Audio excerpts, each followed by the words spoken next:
Thank you all for coming this evening. I appreciate it greatly for the City Council meeting this evening. And I'd like to start off this evening by asking you all to stand and join me in the Pledge of Allegiance, and then remain standing, and we'll have Pastor Flanoy lead us in our invocation. I pledge allegiance to the flag of the United States of America and to the republic for which I stand, one nation, under God, indivisible, with liberty and justice for all.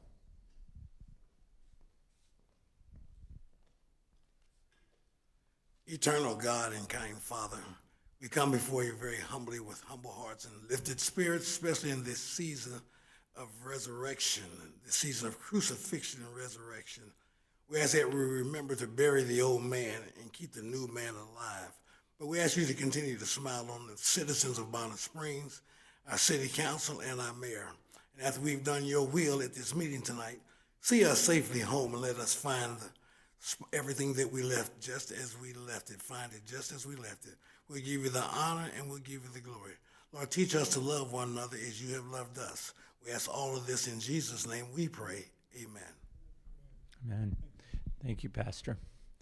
One of my high honors as mayor is the opportunity to provide these proclamations, and our first of three proclamations that we have this evening is for the First Judicial District CASA Association. If I could ask Kelly Meyer, the Executive Director, and Deborah Lyles, the Volunteer Recruiter.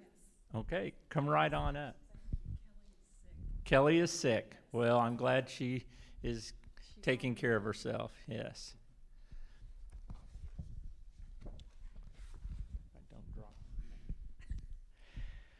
The proclamation reads, whereas our children are our most valuable resources and will shape the future of the city of Bonner Springs, and whereas child abuse and neglect are serious problems affecting every segment of our community, and whereas child abuse can have long-term psychological, emotional, and physical effects that have lasting consequences for victims of abuse, and whereas protective factors reduce or eliminate risk and promote the social, emotional, and developmental well-being of children, and whereas effective child abuse prevention activities succeed because of the partnerships created between child welfare professionals, education, health, community and faith-based organizations, businesses, law enforcement agencies, and families, and whereas prevention remains the best defense for our children and families, whereas we must work together as a community to increase awareness about child abuse and contribute to promote the social and emotional well-being of children and families in a safe, stable, and nurturing environment. And now, therefore, I, Jeff Harrington, Mayor, do hereby proclaim the month of April 2022 as National Child Abuse Prevention Month in Bonner Springs, and urge all citizens to recognize this month by dedicating ourselves to the task of improving the quality of life for all children and families.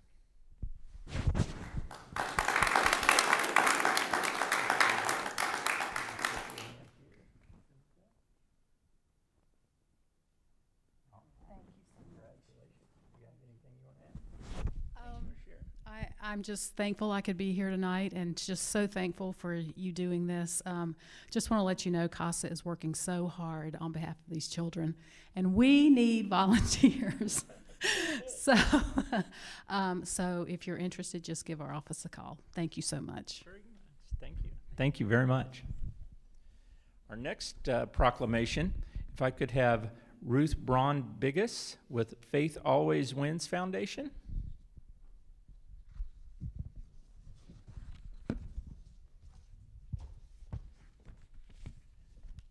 You're welcome to come up also. Okay, you're the photographer. He's the high-paid photographer. Well, I'm honored to give the proclamation, and it reads, whereas 7 days makes a ripple change in the world, overcomes hate by promoting kindness and understanding through education and dialogue, and whereas 7 days encourages all people to participate in activities that promote and practice kindness, and whereas 7 Days 2022 will begin its events on Wednesday, April 13th, with the Kindness Kickoff Breakfast and conclude with its annual Kindness Walk on Sunday, April 24th at the World War I Museum and Memorial. And whereas 7 days continues with themed days of love, discover others, connect, you, go, and onward as we bring all people together to overcome hate with acts of kindness based on these themes each day. And whereas the memories of 3 wonderful and unique people, Rhett Underwood, Dr. William Corcoran, and Terry Lamano, will all be honored through kindness and understanding.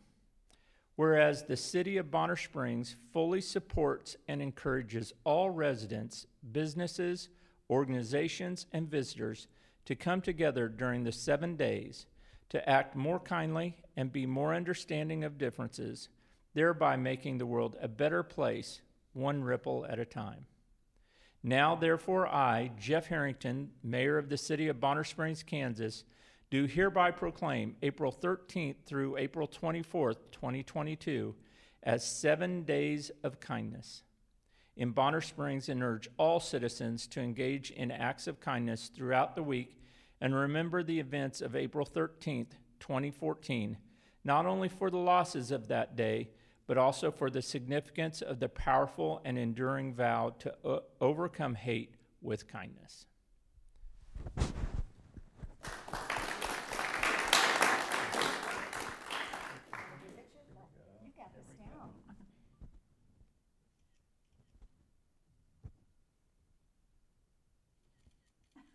He always does it again, so I go home and edit them and all of that. Would you like to add anything? Well, thank you very, very much. We're so honored to have Bonner Springs be one of our 7 days kindness cities for the 2nd year. We hope that will keep going. And I would just like not only to thank you, but encourage you to go to our website, which is 7days.org. And there are resources where anybody can embrace any of the days that we call out and just be a little kinder in the world so we can create that ripple and change the world. So thank you. Great. Honored. Thank you. I'm going to take that and give you that.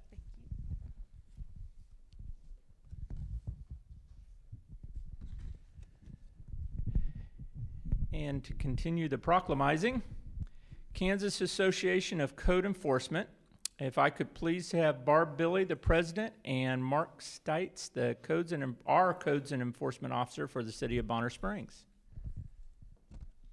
Hello. The codes don't look at that. Don't. The codes don't. It's official business. Official business. It's an honor to present this proclamation as well. Whereas code enforcement officers provide for the safety and welfare of the citizens of Kansas and of the City of Bonner Springs through the enforcement of local codes or ordinances facing various issues of building, zoning, housing, environmental, health, and safety, and whereas communities and cities in Kansas share goals of preventing deterioration, enhancing and ensuring safety, and preserving community values through building knowledge and application of housing, zoning, nuisance, and environmental codes and ordinances, and whereas Kansas Association of Code Enforcement, KACE, supports the highly visible role that code enforcement officers have in the communities they serve, and whereas KACE provides a place for officers from all over the state to meet, train, and build a safer, stronger state, and whereas KACE officers are professionals who are called upon to provide customer service and may at times serve many other roles and are vital to help restore communities after a disaster. Whereas city employee Barb Billy is the current KACE president and nuisance codes officer Mark Stites is an active member of KACE. Now, therefore, I, Jeff Harrington, Mayor of the City of Bonner Springs, Kansas, do hereby proclaim April 2022 as Kansas Association of Code Enforcement Month in the City of Bonner Springs, Kansas, and I urge all citizens to support our code enforcement staff. If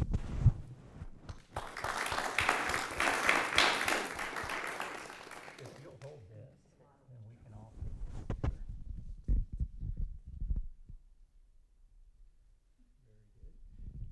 anything to add? I would just like to add that this year is our 30th anniversary for CASE, the Kansas Association of Code Enforcement, and it's was nice to get a proclamation also from the governor of the state. We've been trying to get recognized as the training authority for the state, and we've become ICC, which is the International Code Council, preferred provider for training. All these things, we've worked hard to get ourselves recognized and recognize the people that do the work, especially in the small communities where they wear many hats. So yeah, I'm very honored. Thank you. Thank you for all your hard work. You're good. Well, I'm going to shake your hand. Thank you very much, and shake your hand. Thank you, Very sir. good. And here, you can have that. Very good. Okay.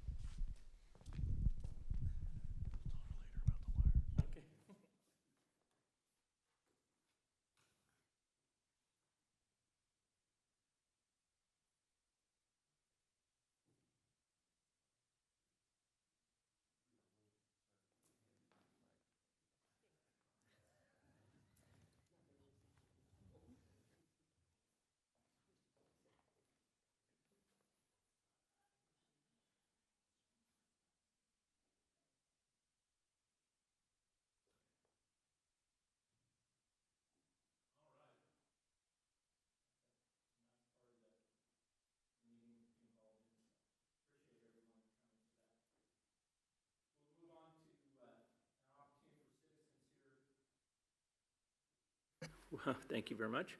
We'll move on to an opportunity for citizens to address the City Council about items not on tonight's agenda. If anyone would like to stand and address the City Council, now's your opportunity, and you're more than welcome. Seeing none, we'll move along to our consent agenda. The consent agenda this evening includes the minutes from the March 28, 2022 City Council meeting, as well as claims for city operation and the public use requests. Is there anything to be for the Makers Fair? Is there anything to be pulled by the staff, by citizens?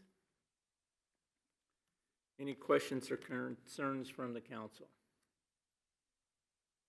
Seeing none, I'd entertain a motion. Mr. Mayor, I make a motion to approve the consent agenda as presented.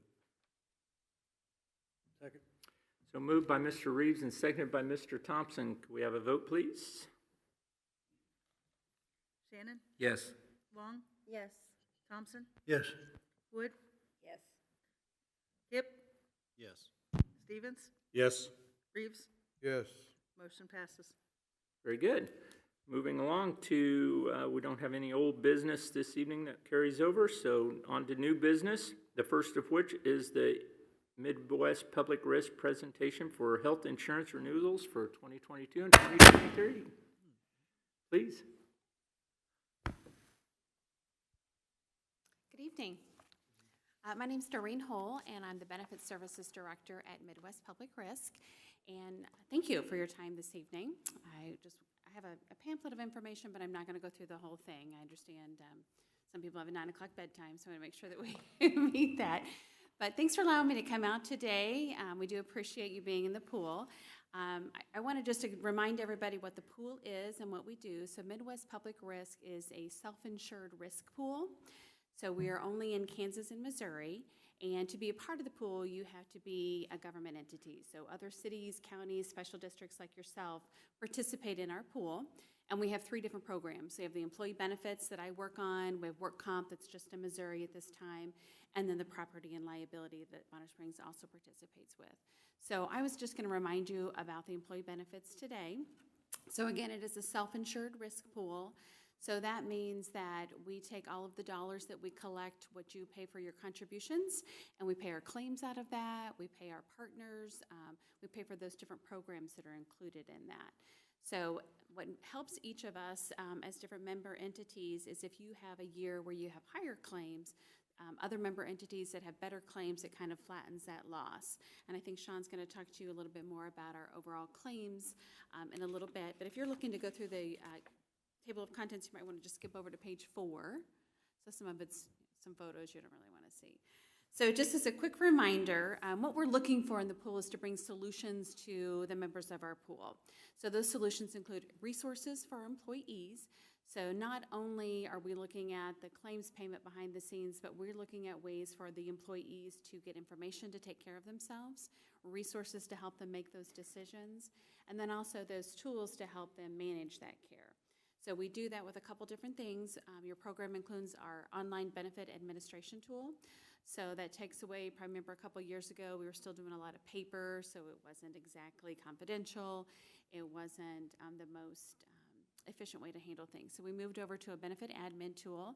So we have that secure portal that your employees go out to see their benefits, make their elections every year.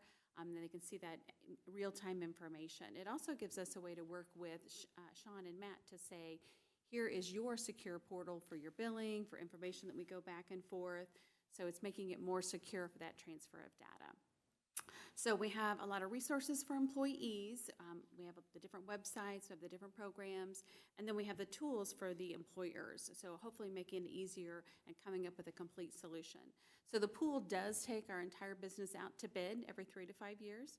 We also audit the plans to make sure that the programs that we have in place are being financially and benefit applied as appropriate, so we're not losing any of those dollars. The pool itself is also audited every year by an outside entity, and the financials of the pool are given out to all the members during our board meetings each year. So all of our members of the pool are welcome to come to our board. We do have a board made up of 11 that actually manages the program. So staff, such as myself, give those recommendations to our board, kind of how you are set up here, and then they vote. Those are other members of the pool. They could be somebody from your city also, and then they vote on those decisions that we bring forth, just like you do here today.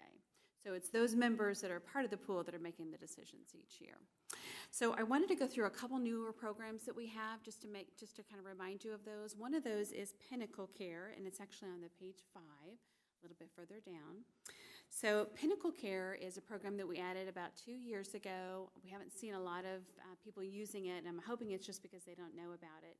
But this is a program that can really help someone out. So how many of us know someone who has had a terrible diagnosis, a chronic condition? It could be cancer. They have to have some terrible surgery. And when that happens, you have that one provider that gives you that information, and then you do a Google search or you read some horrible stories and you're just not sure what to do next. You don't know what your choices are. So Pinnacle Care really helps people with that. This is a company made up of medical experts. They either do research or they're physicians, and they can go behind the scenes, gather up your medical information, have your claims, your test actually reviewed by another specialist. You don't have to go there. They do that for you, and then they can come back and bring you that expert medical opinion. And it could be, hey, this is the best course of treatment for you, which would actually be helpful, bring you some sense of peace. Or they could say, we don't agree with that original decision. Here's some other thoughts. Here's some other providers you might want to get into. And if they do, then they can help facilitate that process by gathering those records and then making that appointment for you. So really making a difference in the care and the livelihood of those folks. We did have a couple members of the pool that had been being treated for a condition for a long time. They weren't getting any better. They used this program, and unfortunately they found out they had cancer, but their current provider just wasn't seeing it. And then on the other side of that, they had someone that was diagnosed with breast cancer, and they were recommending that they get immediate mastectomy, radiation, chemotherapy, which is obviously life-changing for them. They sent those records off to another specialist, found out this person did not have cancer. They did have another condition, but completely changed that course of treatment. So really impacted that person's life. So this program is no cost for the employees to use it. And if they decide not to take the advice of Pinnacle Care, there's also not any disincentive. So it's just a win program for the employee. If they need it, it's there for them. They have all these resources behind the scenes for them. So I think that is life-changing for someone, and that's one of the solutions that I'm really excited that we get to bring to employees. We are adding 2 new programs. If you want to skip over to page 6. We switched our pharmacy over to CVS Caremark a couple years ago to get better pricing for our pool as part of another large consortium. And this year they brought a program to us called Prudent RX. This is only available on the open access plans because it is managed by the IRS, unfortunately. So this program allows us to give that specialty care prescriptions to employees at no cost. So obviously, specialty care prescriptions are huge in the marketplace. They are what's driving a lot of the cost that's out there today. And also, it's very impactful to those employees. This is what keeps them at work, keeps their life balance. So some of these medications can run $10,000 a month or more.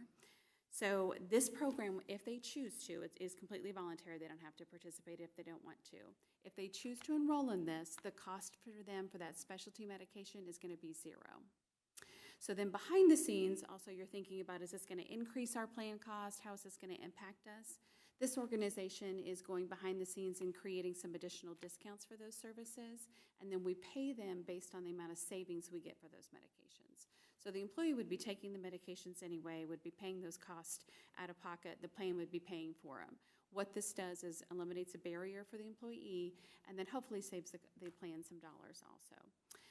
The IRS won't allow this on the choice fund plans because those are IRS Advantage plans, and the rules around those are you cannot have that first dollar coverage. So it may make somebody switch to a different plan, but if that's the best choice for them, we hope that they take advantage of that. Again, there's no cost for this program. They don't have to elect it. They don't have to enroll in a certain program other than the open access plans. And then at the time, if they have this specialty medication, they can choose if they want to participate in it. Any questions about that? I know it was a lot and just a brief bit, but we'll go through it some more in open enrollment for your employees. And then the next one is also another solution for employees if you want to move on to page 7. This is another program. I'm sure you've seen a lot in the news about outcomes of care, people having to have surgery again, making sure that they get the best care the first time. So our TPA right now for our medical plan is Cigna, and they have been working with a provider in Kansas City to be the best of the best for this type of services. Again, this is going to be voluntary, and it is available for both plans. It pays out a little bit different, as you can see in the text here. But basically, if you choose to have this procedure done at this facility and you're on the open access plan, again, those services will be at no cost to you. It's going to be voluntary if you want to go there or not. And then on the choice fund plan, after your deductibles met, then you would have zero cost for that. So specialty medication is one of the high cost drivers of our plan. Musculoskeletal is in the top 3 claims of our plan every year. So we're trying to focus on how to create better solutions instead of just raising the premiums and raising your benefits. So we're looking for solutions to help people either be healthier or take care of the health that they have today. So these are both effective on July 1st. Again, it depends on what plan you're on to see how you can participate in those, but we're looking for some additional solutions, and we're always looking for other feedback. So there's a lot of other things in the tool here that talk about the program. Sean and Matt have both been participating in our benefit advisory committee meetings where we talk about what we're going to do each year, and we kind of look forward to more solutions for the employees. Do you have any questions for me about NPR or any of the programs? How many people are in your pool? So we have about 3,500 employees, and then we have 62 member entities. So a member is a city just like you, and that's of the employee benefits pool. So of the whole pool across NPR, it's about 140 members. When you say you go out to market every 3 to 5 years, what is that for? So we take so just as if you were by yourself and you were taking your plan out to bid, we do the same thing as it appears like one large employer. So we took our medical and pharmacy out to bid 3 years ago, and we ended up staying with Cigna, but we moved our pharmacy over to CVS Caremark. And then for the dental, we've done that with the vision and the dental. Is it different in pooled? A lot of companies take their health insurance out to bid every year. I was just curious, is it different in a pool experience? For some reason, it's 3 to 5 years. I mean, you could do it every single year, but it does take quite a bit of time and quite a bit of cost. So then we'd be focusing on that, instead of creating new programs. The other piece is if you were ready to change your plan every single year, you lose that continuity of the programs that you have for your employees. I think many of them don't change plans as much as they have competitive bids. They go back to their current ones, drive them down, Well, those type of things. I see what you're saying. So typically what we do is we do a long-term contract. So when the last time we went out to bid, we negotiated our fees because we're not paying necessarily a premium. We're just paying for the fees that we use for that program. Your contribution cost or premium cost is probably what you're used to. That's our claims cost. So we, as a pool, are risking that cost.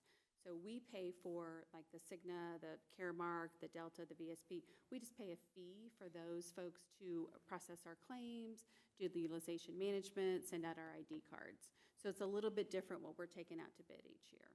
Is 3,500 up or down or sideways over the last decade for you? We've had some ups and downs over the last decade. We've had groups that, just as your council here changes, something happens within their council where they may change, they want to go back to somebody they used before. I would also say that the health insurance has gone up. A lot of our groups have, they're just chasing that bottom dollar. So they are, they may move and have a lesser cost, but then the next year come back and they'll have a higher cost, so then they'll move again. It just kind of depends on what their philosophy is. Okay, thank you. Good questions. Others?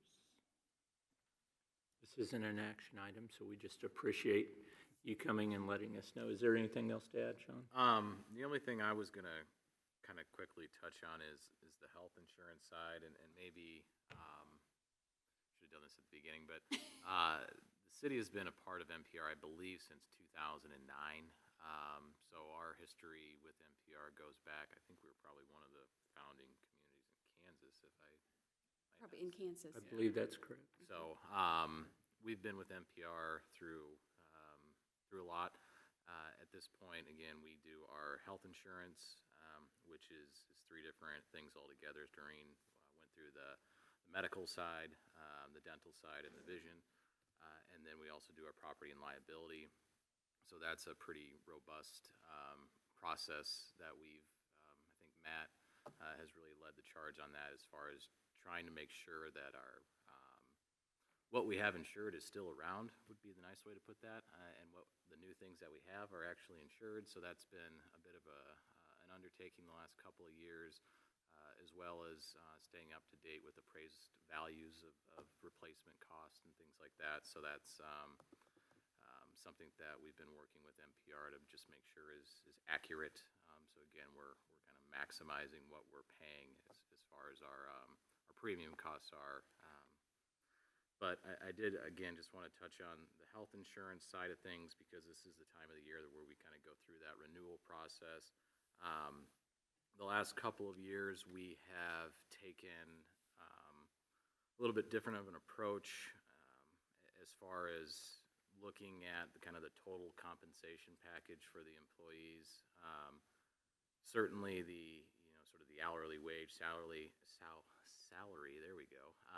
Say all that stuff in one sentence, but comes up, but the health insurance and medical side of things is certainly a big component of the overall bottom line. Just to illustrate that, I think by and large, for an employee that just is taking our single coverage on all three of those plans, at a minimum, that's around $10,000 as a benefit on the top side, and that's city paid cost. On the family side of that, that goes up to about $20,000 of benefits. That has changed over the last couple of years, again, to try to be a bit more equitable, first and foremost, but also cognizant of our employees. And I say that at one point in time, if you recall, we did the salary survey a few years ago. We found that we were severely behind our peers, other communities, cities, and what we paid for the family side of health insurance, hovering around somewhere on the medical side of around, I think, 40% in terms of what the premiums were. So I believe about 3 or 4 years ago, what we've done is based everything off of the high deductible plan. So the high deductible plan, or the Choice Fund, has, I'm not going to go get into it all. I think we've gone through it in the past, but that is the plan that we base all the other plans on as far as what our premium costs are. So again, if I say the plan costs $9,000, that's the max that the city's going to pay on the other 2 plans as well. That wasn't always the case. We used to have, I can't remember if it was the INO very much a Cadillac type of plan, to use that, and that was paid almost at 100%. But the other plans suffered significantly because of that. So the Choice Fund high deductible is a $1,500 deductible. The city contributes to an HSA account. For a single, that's $1,500, and then for a family, the city contributes up to $3,000. Again, that is intended to cover that deductible expense for the employee. So we have seen a significant migration off of the other plans onto that particular plan. And I think we have started to see the benefits of that, again, are vast simply because of sort of that triple tax savings that you see on a HSA account. It allows you to put money away, tax-free, grow tax-free, and then if you take it out, it's tax-free. So again, that's been a transitional thing for the organization, but I think we're starting to see the benefits of that. One thing maybe to add on the top of that as well is NPR, Cigna, and the city have really worked together well to put together a wellness program. That's, again, something that is really driven by our employee engagement committee, which is comprised of a staff member from every department function of the city. Matt steers that. I think they have a meeting tomorrow, as a matter of fact. Health insurance is just one part of that. Safety is another thing. Just typical issues are another thing. How to engage with as an organization with our employees is a big part of that. So I just say all this stuff because, again, we've done a lot in the last little while. The plans for this year, NPR had about, I think, for the three plans, we had about a 4% increase, which is, I think we budgeted 5%, so we're below what we budgeted, yay. So we don't see any significant changes on our plans.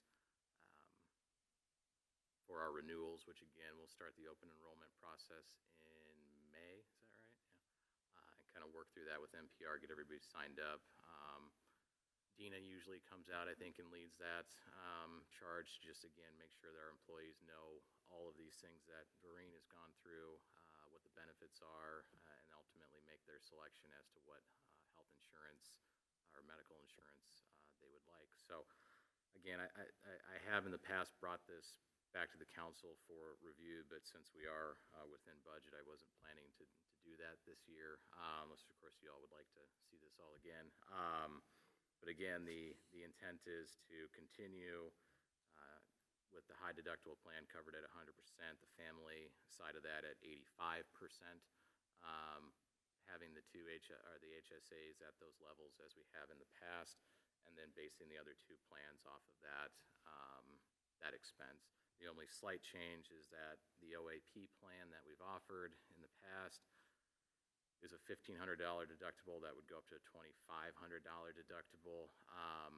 The only other thing I'd say about that, these are the exact same plans City of Edwardsville offers. So I know that's come up in the past, but again, this is that's somewhat of a metric for us. Is again, they are another NPR entity. There's a few other ones, and we've looked at that in the past just to make sure we're offering competitive plans altogether.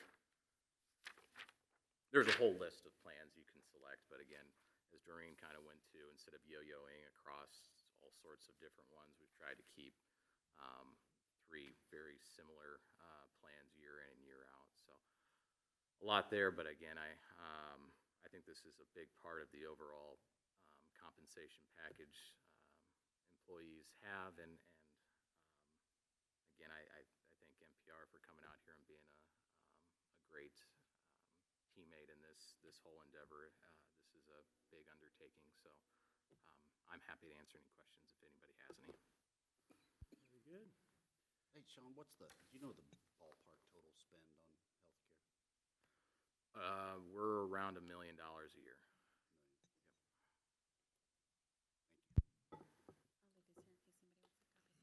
Thank you. Nothing else? We'll move along. to our next item tonight on the new business, which is item number 2, the pavement overlay program presentation.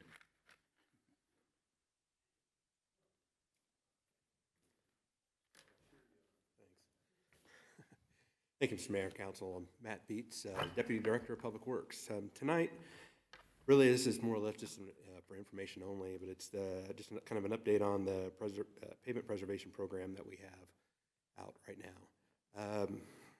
We basically went through our list of streets, used the IMS study from a few years ago to kind of start off our list of what roads we're going to do this year. The 6 streets that we chose for this year's is basically 126th Street. This is up near the Agricultural Hall of Fame. We're going to do 134th Street between Kansas Avenue and Riverview. We're going to hit the last remaining part of Riverview, but we are not going to go clear to 142nd Street. This will start at 134th, go west, down to the last home.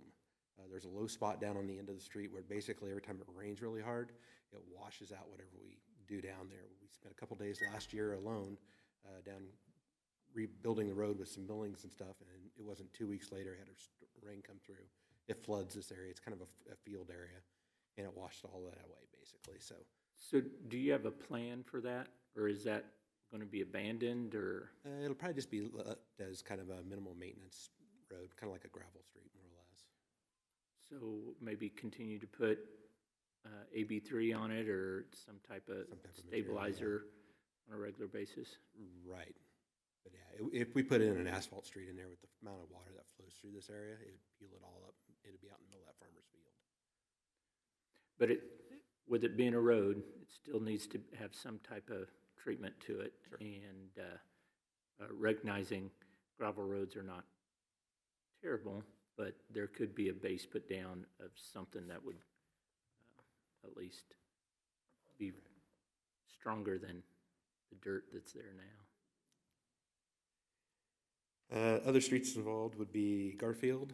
This is basically from Comp all the way over to Morris. Nakoni from West Morris all the way to 2nd Street. So this will be all the way down in front of the elementary school. And then Shidley. This will be from East Morris all the way to Nettleton, basically. That one there, we did I think Frank mentioned earlier that we replaced a water line on it. So this is kind of cleaning all that up afterwards. So all in total, I think we have 6 streets out for bid right now. We opened bids on Thursday this week. And although it doesn't seem like we have a lot of streets out compared to what we've done in the past, these are all very long stretches of streets, as you can see. So it's roughly the same amount of square yardage that we did last year. The second part of this would be, it's itemized on the, shown in the blue, is our kind of a rejuvenation or our seal coat that we put on top of it. This is, in the past I've referred to it kind of like a sun block for the roads. This will help prevent the sun from burning out all the oils in the asphalt and help keep them lasting longer. This will go out, we'll set out here in the next month or so once I get these bids back and actually know how much money I have left to work with. The streets that we pick for this are usually followed up or following the streets that we overlay the year before. So that's kind of how we chose these streets. A lot of these, what you'll see is areas that we worked on just last year or the year prior to that. How long have we been doing that Reclamite program? We've done it about 2 or 3 times now. And it's, from the little bit of knowledge I have about it, we're just trying to windshield it, driving around town. Seems to be helping quite a bit. Right. Yeah, 'cause if you follow back through, the company that we've used in the past has come out and they'll actually do like a core sample on the street. And then they'll test an area in that vicinity of like where we have done it and where we haven't. Actually, they'll put a little test area out when they come in and do the process.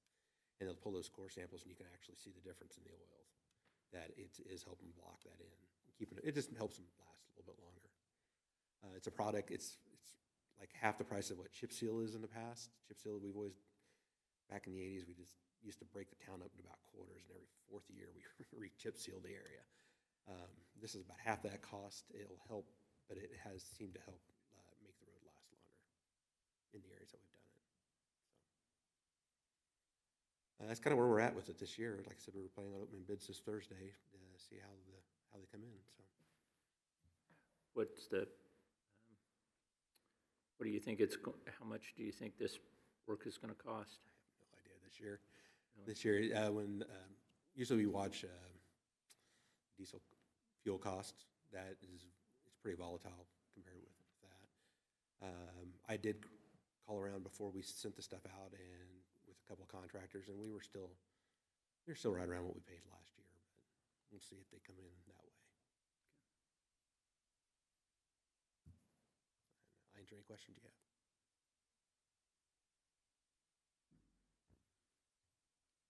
I've got one. Yes. Do you have an anticipated start date for that work? As of right now, no. Okay. It usually depends on the contractor and their schedule. So once we award them the bid here in a few weeks, we'll get in touch with them, set up a pre-construction meeting, and then usually we'll try to figure out where we're going to fit in on their schedule.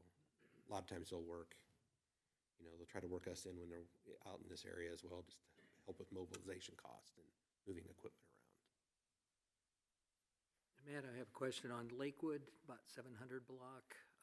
There's some potholes, and they've had some cones out there, and I think you guys put some gravel in because the holes were deep, and it's... Is this by that water leak? Yeah. It'll be repaired through a separate contractor actually coming in to do it. When are they, any idea when that is? Because it's forcing cars to drive completely on the other side of the street. I want to say I talked with their contractor, it was probably 7 to 10 days ago, and he was going to try to squeeze us in sometime this month. Great, okay. As in another, we provided you a copy of these maps. This also will show you a little bit of like what we've done in the past years, so you can kind of see the progression going through the process. And we've managed to take a really big chunk out of, or resurface a big chunk of our city right now. So here coming up for too much longer, we'll have to do another IMS study and have them come back out and drive all of our streets again. They're the ones that had the van that drove around, that took video and photographs. And it can measure all kinds of different problems with the streets. And it'll be interesting to see when they come back around this next time what our roads look like now. But a lot of this has been to do with the amount of budget we've had to work on streets compared to, let's say, like the 2010 to 15 or something like that. I think we were pretty short. Yeah, it's been a big objective to try and commit a good amount of money towards the street repair. That's our biggest asset in the city, or the hard asset. And we have many miles of roads, 180 some, 200 lane miles of roads, and getting those done in a regular fashion where we cycle through those. And then, depending on what the winter brings you too, we'll see streets that, in the fall they'll be okay, but then, by the February or March, when we're kind of done plowing for the season, you go back and you look at them and they've blown up. They've totally changed compared to what some of the others. And, that's unfortunately, we have to start juggling this program around a little bit off of what the IMS study said, but we still stay pretty close to everything. So we'll move roads some roads that'll be bad this year, we'll maybe move them up next year if they were called out for a couple of years later. So very good. Do you plan on having signage at the end of Riverview that the road's not going to be, or a different level of maintenance? Or I believe there is a sign there now, actually. Is there? I believe it says like minimal maintenance. Minimal maintenance. I think that, if I remember right, that's the MTCD sign. Just I'm worried that you come off a new 2-inch mill overlay and hit a bottomless pothole, and it might need We'll try not to get to that point. Yeah. Well, We'll need based some upon attention. That's what my question is there any signage at 134th to alert drivers heading west that they're gonna run into, they're gonna drop off pavement and, Well, if we put some gravel in there or some just so they, reclaimed asphalt or whatever you Right, throw I'm on not sure there. there's actually a sign that you do that with. because if You'd you have to custom. turn west on 134th, you're gonna get down the road quite a ways before you realize when you get down there. Yeah, you'll get to the last house, basically.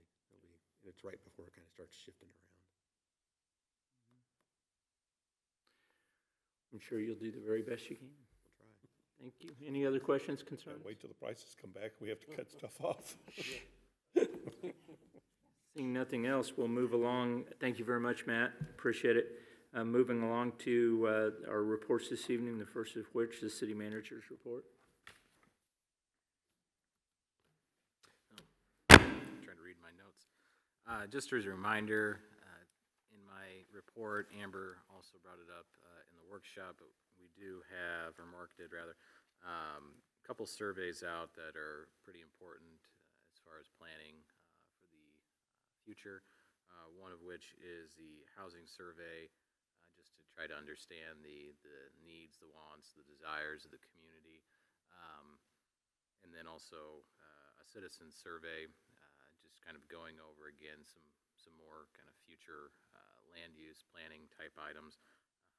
One thing to probably note on that too is this isn't necessarily just for Bonner residents. We do recognize there are a lot of people that come to Bonner that do not live here but do in fact work here. So we do want to make sure that this is an inclusive endeavor as far as getting feedback. So again, there's websites out there, QR codes, all sorts of fun things. So also want to point out there's a spring, a lot of events going on in the community, a lot of events recommencing, Easter egg hunts and the like. Farmers Market is another big one that is coming up. That starts on May 7th. Slight change on that is going to be that it's moving locations to Centennial Park, or north of Centennial Park, I should say, in the parking lot off of 2nd and Cedar. And then lastly, just wanted to bring up Rotary is having an event, Kentucky Derby event, also on May 7th. Big day here. But the proceeds of that do go back to Von Trent, so again, a worthwhile endeavor. I think they have mouse races, if I remember correctly. So anyway, a lot of stuff going on in the community coming up, and happy to answer any questions. Thank you, Sean. We'll start with our city council reports. If you have anything to add, we'll start down here. Just happy to be here.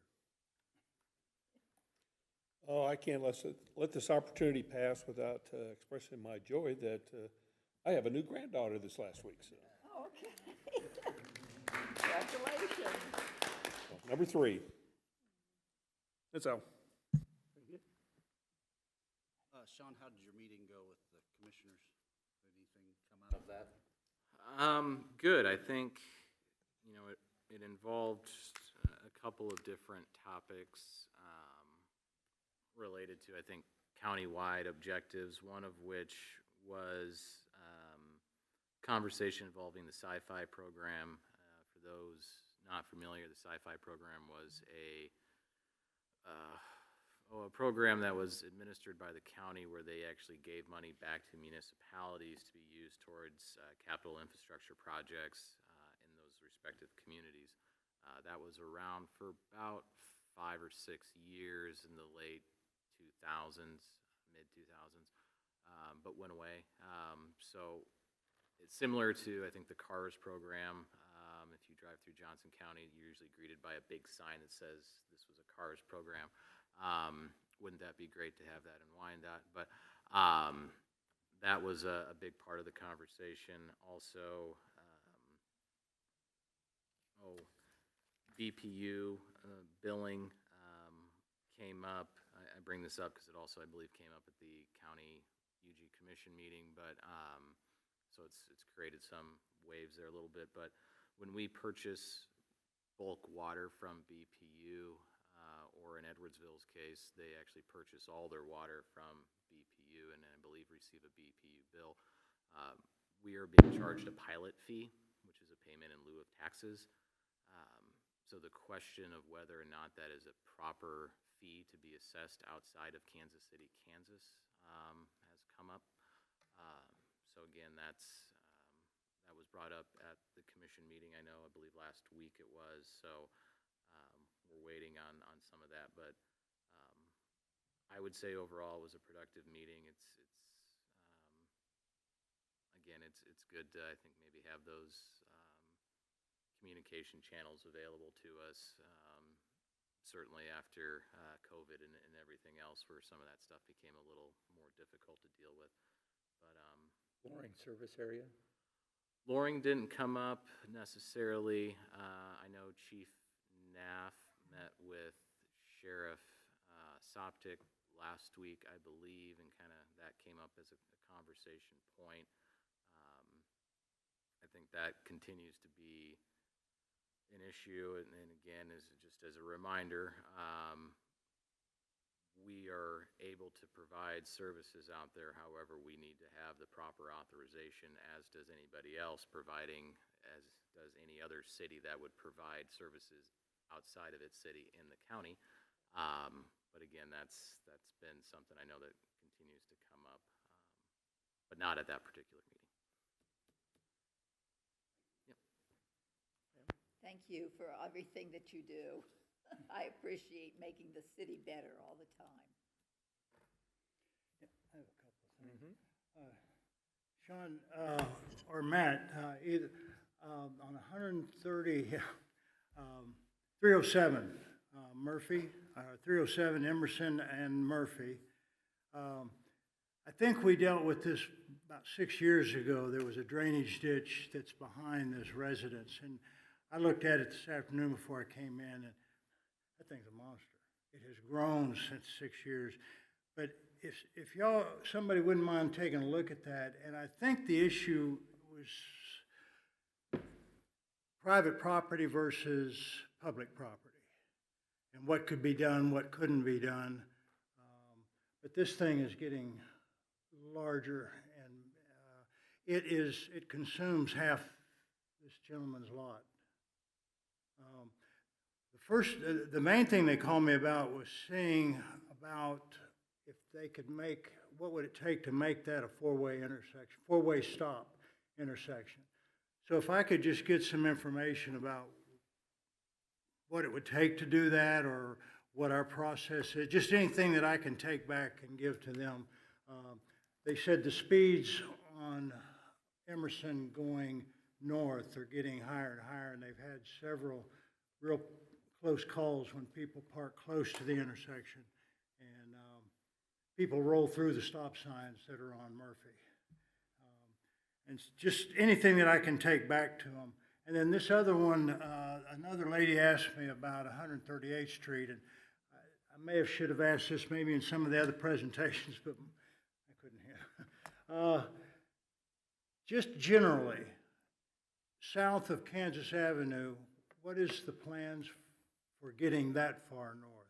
I mean, we're still quite a ways off, I know, but is there anything that I can give to this dear lady? Just anything that I can, kind of set a timeline for? Yeah, I think, so again, the city, 5-6 years ago when we embarked on looking at 138th Street, looked at it in totality from 32 Comp Gibbs, what have you, up to Kansas Avenue. I think that had a price marker at like $12 or $13 million, didn't it?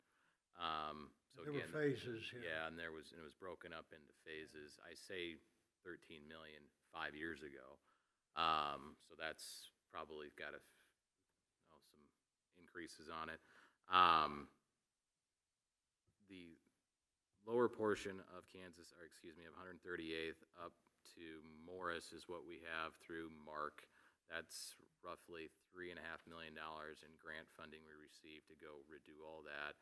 The next phase would be to go up from Morris to Metro, which is about the same amount, or at least again was. The issue as you get up north of Metro is again the topography is one. And then the second part of that is the right-of-way. We don't have any right-of-way Yeah, there isn't any.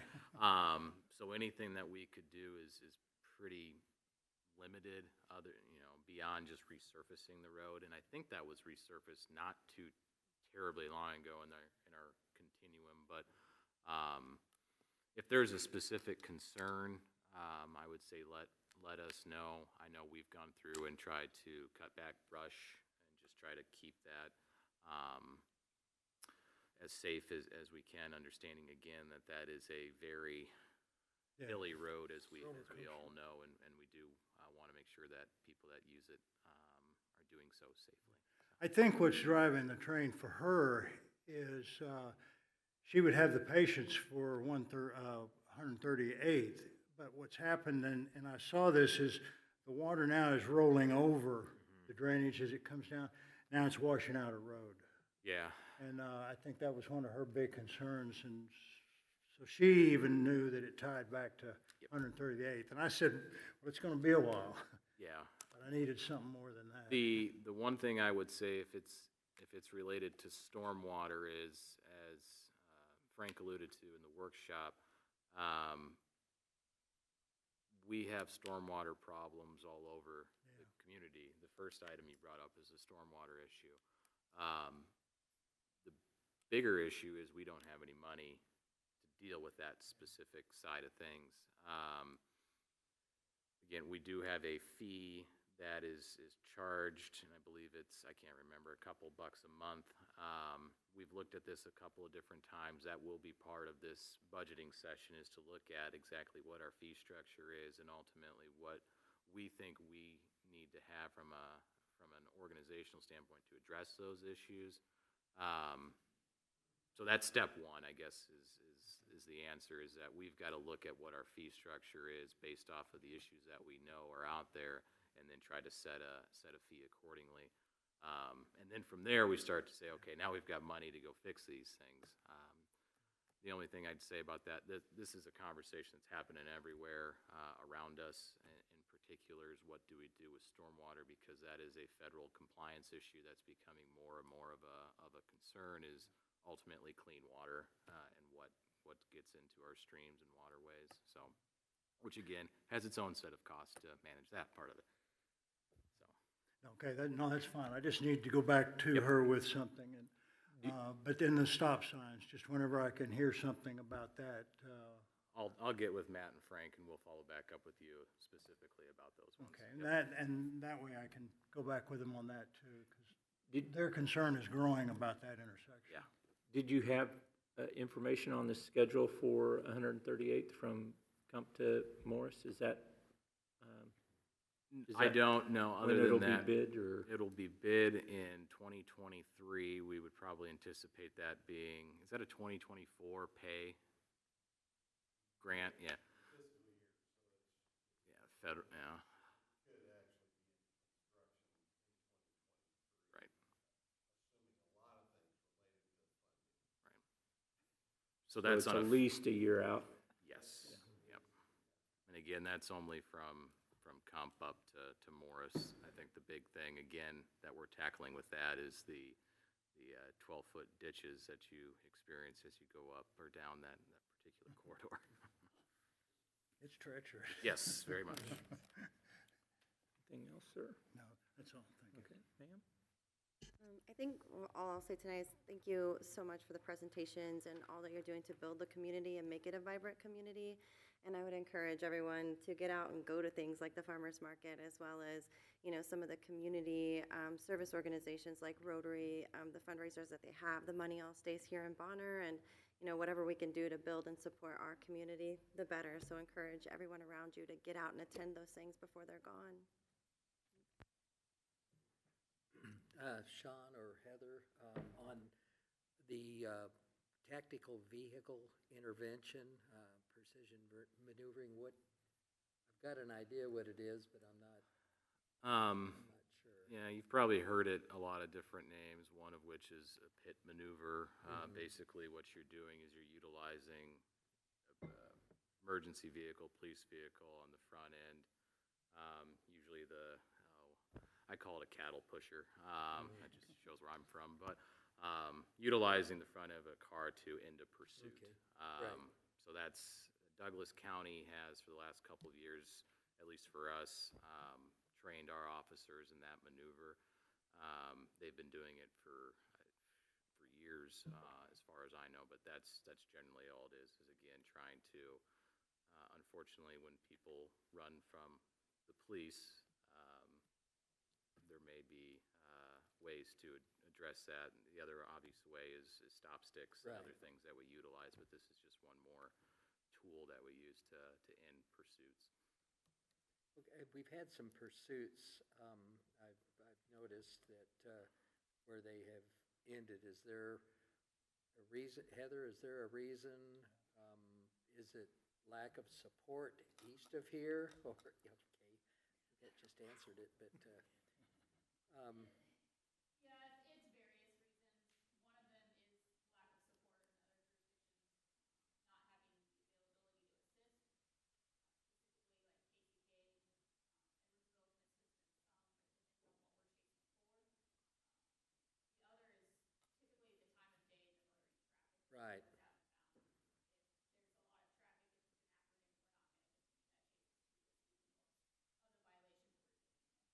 Yeah, that was, I respect that. I think that's a great philosophy. I know it's frustrating, but the thing that you mentioned, or I mentioned, okay, that's kind of a concern, but I'll just leave it at that. But I do applaud that. Whereabouts do they hold this? Do you have this training? Lakewood. Lakewood. Oh, goodness, son.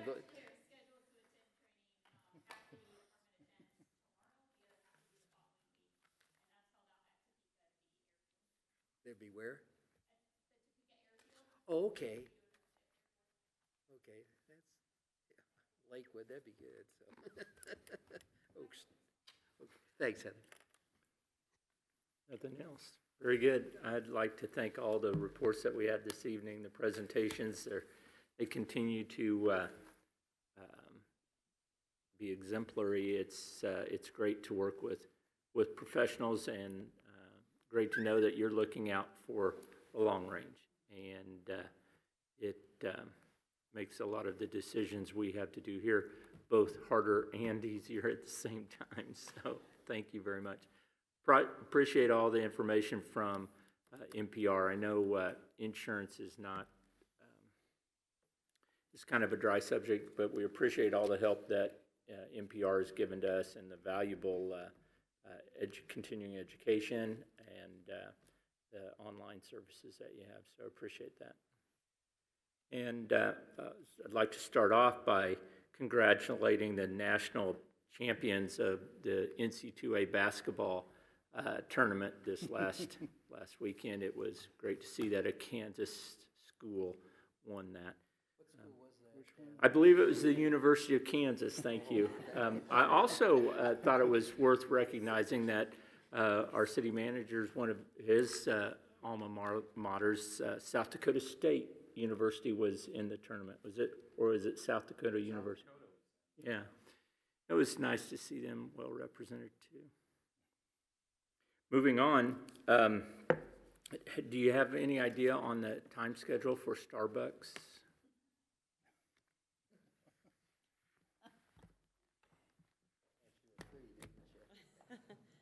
I know they kind of submitted some preliminary construction plans, but when they came in, they wanted to make some updates to those. So I know that they wanted to get started pretty quickly, but we haven't seen those plans come back yet. And is it tied to when that road is done or on? Finished? Starbucks didn't even know that that was going to be extended when they decided to come here. So that was a benefit that they found out about. Yeah, well, that's great. Now I'm looking forward to both of those being done. The site and landscape. The site and landscape plan So they is can finished. do the exterior of the building, Yeah. but we're waiting on the interior remodel, is that right? Interior remodel. Yep, site and landscape is done, but all their building permit stuff is, we're still waiting on. Very good. That answered all my questions, and concerns that I had, and it's, look forward to those street improvements. This is something that is another area, along with stormwater improvements and sanitary sewer system and the water utility. It's not exciting until you don't have it, and then it's really exciting. So appreciate the input, and we'll look forward to those improvements. Seeing nothing else? No questions? What? No. Oh, I thought you were showing me something. We're adjourned.